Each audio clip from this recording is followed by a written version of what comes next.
जानते हैं भगवान श्री कृष्ण के जन्म की पौराणिक कथा। ये कथा द्वापर युग की है। मथुरा नगरी पर कंस नाम के एक क्रूर राजा का राज था। कंस अपनी बहन देवकी से बहुत प्रेम करता था। जब देवकी का विवाह वासुदेव से हुआ तो कंस स्वयं उनका रथ चलाकर उन्हें विदा करने गया। रास्ते में एक आकाशवाणी हुई जिसने कहा, हे मूर्ख, जिसे तू इतनी प्रसन्नता से रथ में बिठा कर ले जा रहा है, उसी देवकी के 8वें गर्भ की संतान तुझे मार डालेगी। ने प्रेम से विदा कर रहा है, उसी का 8वां पुत्र तेरी मृत्यु का कारण बनेगा। ये सुनकर कंस बहुत डर गया और उसने अपनी तलवार निकालकर देवकी को मारने का प्रयास किया। वासुदेव ने किसी तरह उसे समझाया और वचन दिया कि वे अपनी हर संतान को कंस को सौंप देंगे। कंस मान गया और उसने देवकी और वासुदेव को कारागार जेल में डाल दिया। कंस ने एक एक करके देवकी की 6 संतानों को जन्म लेते ही मार दिया। जब 7वीं संतान गर्भ में आई तो भगवान विष्णु की योग माया ने उसे देवकी के गर्भ से निकालकर वासुदेव की पहली पत्नी रोहिणी के गर्भ में डाल दिया। इस तरह बलराम का जन्म हुआ।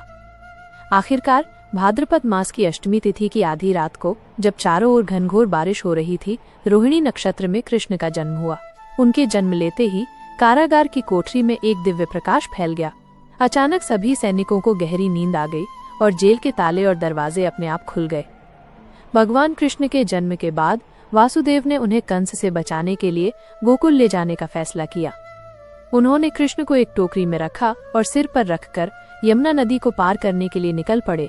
मूसलाधार बारिश और उफनती यमुना भी उनका रास्ता नहीं रोक पाई। कहते हैं कि भगवान की माया से यमुना का जल कम हो गया और शेषनाग ने वासुदेव और शिशु कृष्ण को बारिश से बचाने के लिए अपना फन फैला दिया। वासुदेव गोकुल पहुँचे, जहाँ नंद बाबा और माता यशोदा के घर एक कन्या का जन्म हुआ था। वे चुपके से कृष्ण को यशोदा के पास सुलाकर उस कन्या को लेकर वापस मथुरा आ गए। जब कंस को देवकी के 8वें बच्चे के जन्म की खबर मिली तो वो तुरंत कारागार में आया। वासुदेव ने उसे वो नवजात कन्या सौंप दी।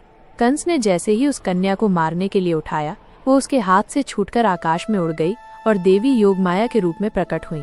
उन्होंने कंस को चेतावनी दी, हे मूर्ख, मुझे मारने से क्या होगा? तुझे मारने वाला तो गोकुल में जन्म ले चुका है। यह सुनकर कंस घबरा गया और उसने गोकुल में उस बच्चे को ढूंढने और मारने के लिए कई राक्षसों को भेजा, लेकिन भगवान कृष्ण ने अपनी बाल लीलाओं में उन सभी का वध कर दिया। इस तरह कृष्ण का जन्म अधर्म का नाश करने और धर्म की स्थापना करने के लिए हुआ। यही कारण है कि जन्माष्टमी का त्योहार हर साल पूरे भारत में भगवान कृष्ण के जन्मोत्सव के रूप में बड़ी धूमधाम से मनाया जाता है।